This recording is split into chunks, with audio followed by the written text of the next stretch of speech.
Hi friends, welcome to our channel hill town vlogs. ఇవాళ మనం చాలా టేస్టీగా ఉండే చికెన్ 65ని ఎలా తయారు చేసుకోవాలో చూద్దాం. ఇక్కడ నేను 1.5 kg చికెన్ తీసుకొని మంచిగా కడిగి పెట్టుకున్న తర్వాత అందులో 2 స్పూన్ల అల్లం వెల్లుల్లి పేస్ట్, 1 స్పూన్ పసుపు, 2 స్పూన్ల కారము, 1.5 టేబుల్ స్పూన్ సాల్ట్. ఇప్పుడు ఒక పెద్ద సైజు నిమ్మకాయ తీసుకొని అందులో పిండుకున్న తర్వాత 1 స్పూన్ గరం మసాలా, 1 స్పూన్ ధనియాల పొడి వేసుకోవాలి. వేసుకున్న తర్వాత మనం తీసుకున్న 1.5 kg చికెన్కి 3 eggs అందులో కొట్టి వేసుకోవాలి. ఇలా కొట్టి వేసుకున్న తర్వాత 2 స్పూన్స్ కార్న్ఫ్లోర్ వేసుకొని మంచిగా కలిపి మ్యారినేట్ చేసుకోవాలి.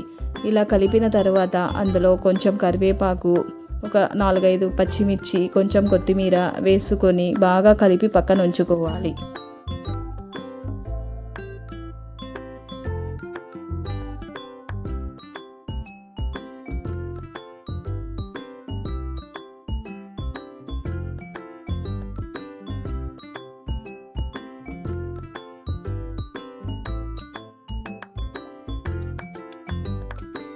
ఇప్పుడు ఒక కడాయి పెట్టుకొని ఇందులో డీప్ ఫ్రైకి సరిపడా ఆయిల్ వేసుకోవాలి. ఇలా 1 hour మ్యారినేట్ అయిన చికెన్ని తీసుకొని వేడైన ఆయిల్లో కొంచెం వేసుకొని మంచిగా ఫ్రై చేసుకోవాలి.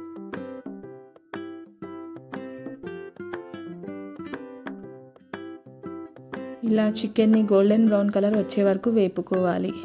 ఇలా వేగిన తర్వాత చికెన్ తీసి పక్కన ఉంచుకొని మిగిలిన చికెన్ని కూడా అంతా ఇలాగే గోల్డెన్ బ్రౌన్ కలర్ వచ్చే వరకు వేపుకోవాలి. ఇప్పుడు మనం ఒక కడాయి పెట్టుకొని అందులో 3 టేబుల్ స్పూన్స్ ఆయిల్ వేసుకొని కొంచెం జింజర్ గార్లిక్ పేస్ట్, కొంచెం గార్లిక్, ఒక 3-4 పచ్చిమిర్చి వేసుకొని కొంచెం వేగిన తర్వాత అందులో కొంచెం కరివేపాకు, కొంచెం పుదీనా, కొంచెం కొత్తిమీర వేసుకొని మళ్ళీ కాసేపు వేపిన తర్వాత ఇలా 1 నిమిషం వేపుకోవాలి. ఇవి వేగిన తర్వాత ఇందులో చిటికెడు పసుపు, చిటికెడు ఉప్పు, చిటికెడు కారము, చిటికెడు ధనియాల పొడి వేయడం వలన మంచి టేస్ట్ అనేది వస్తుంది చికెన్కి. ఇలా వేసుకొని ఇది కూడా 1 నిమిషం వేగిన తర్వాత మనం ఇందులో చికెన్ వేసుకొని ఒక 2 నిమిషాలు కలుపుకొని ఆపేసుకోవాలి. అంతే అండి, మన చికెన్ 65 రెడీ అయిపోయింది. చూసారు కదండి చికెన్ 65 ఎలా తయారు చేసుకోవాలో.